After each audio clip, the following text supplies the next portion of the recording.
All right. So now we've got some of the craziest log equations.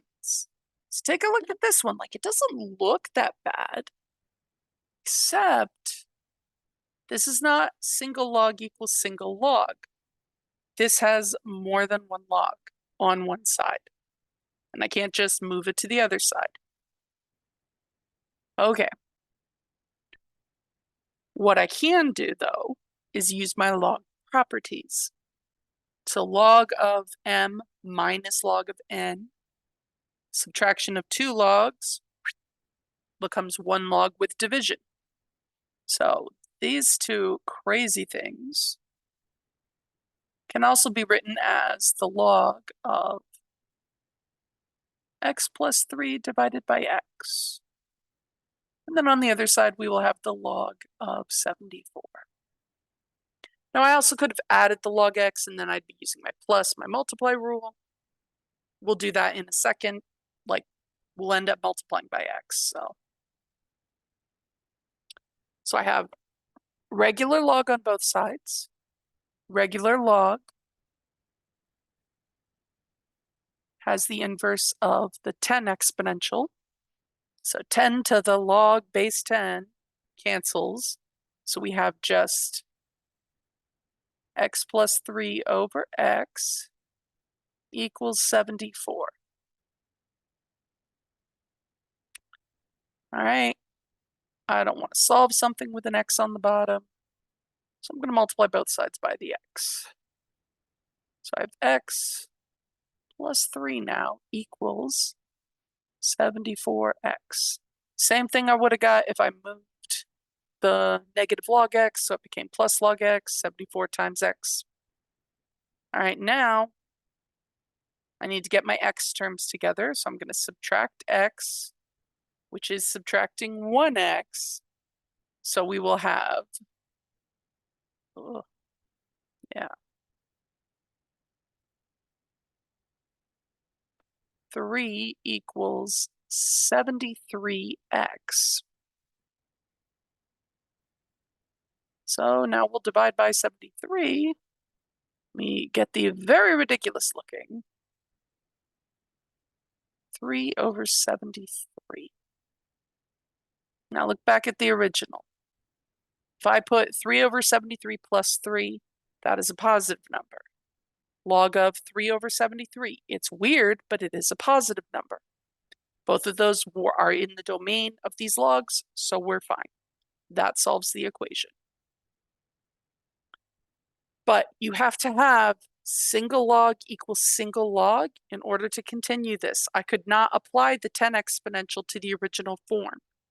The exponentials don't break across addition and subtraction in that way.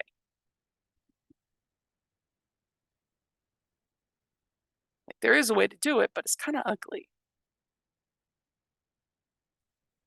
All right, so this one actually starts out the natural log of x squared equals the natural log of 2x plus 3. So it's already starting natural log equal natural log. All right, cool. So we know it cancels out natural log, RE. So E caret on both sides. So I'm now going to solve x squared equals 2x plus 3. Stretch your brain back. More than this semester. It's an x squared. This is a quadratic. To solve a quadratic, it has to be equal to 0. Everything has to get moved to the same side. I don't like negative x squared, so I'm going to move the 2x and the 3.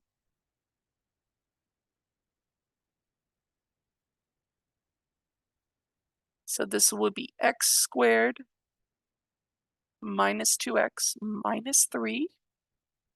We moved everything so it's equal to 0 as it needs to be. Now, when you are in this kind of setup on the final, it will factor. And because it's an x squared, like the number we have over here, there's not a lot of choices. In fact, there's only one pair, a 1 and a 3. So I want it to add to negative 2x, so I need to make the bigger number negative. It multiplies to a negative 3x, so I make the smaller one positive. So negative 3x plus 1x is negative 2x. 1 times negative 3 is negative 3. This checks. Now we're going to set each factor equal to 0. And I get x equals negative 1 and x equals 3. Now, technically, all of this is college algebra. Like, you are responsible for knowing how to do that comfortably. Now, if you don't like factoring, you can put it in the quadratic formula. That's totally fine. Like, if you're really comfortable, really good and quick with that, do that. You will get the same two numbers, negative 1 and 3. Here's the catch. We actually have to check and see if those numbers work in the equation as given. So, the natural log of things squared is supposed to equal the natural log of 2 times thing plus 3.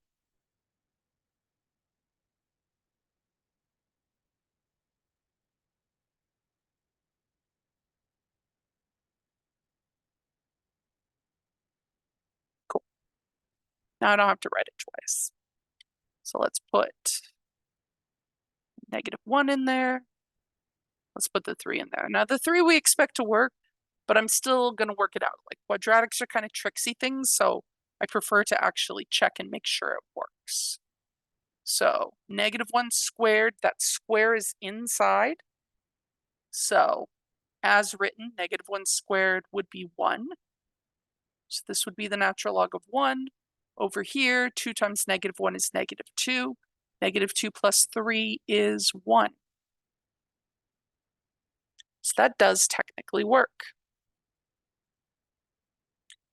Now, if it was started as 2 times the natural log of x, then we would throw out x equals negative 1, because as written, the original equation, negative 1 wouldn't work.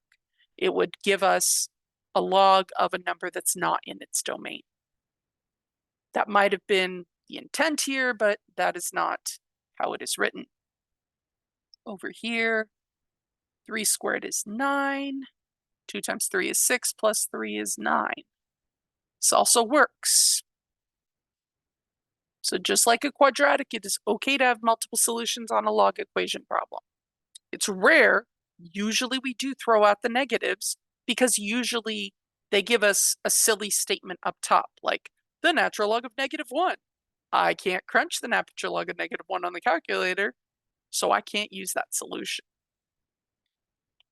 So that is the catch when you apply an exponential to both sides, is you introduce the possibility of something not working anymore, of getting extra extraneous solutions.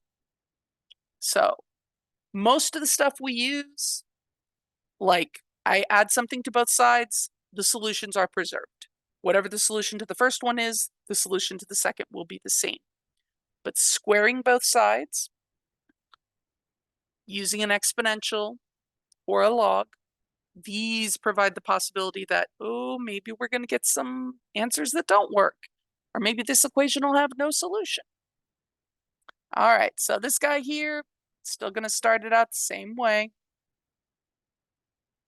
It's already natural log equal natural log, so e caret add to the e caret. So I have x squared equals 1. So I could minus the 1 in factor, or I could square root and remember that I have to check the plus and the minus. I write the square root, I have to deal with the plus or minus.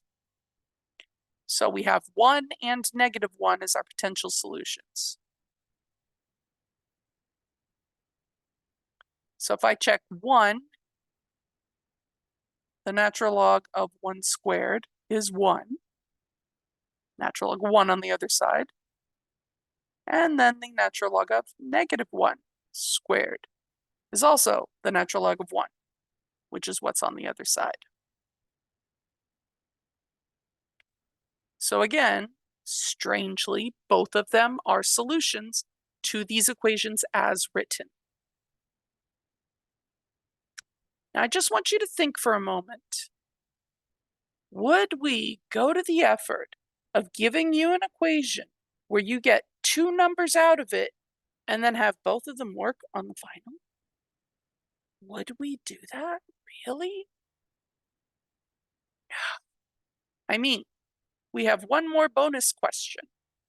I did not actually get a chance to put this on the notes, but I want you to take a moment, pause, look at this equation, try to solve it, and then come watch the bonus video. I'm going to actually make it a second video, so there's kind of a like forcible, please try to solve this, do some practice.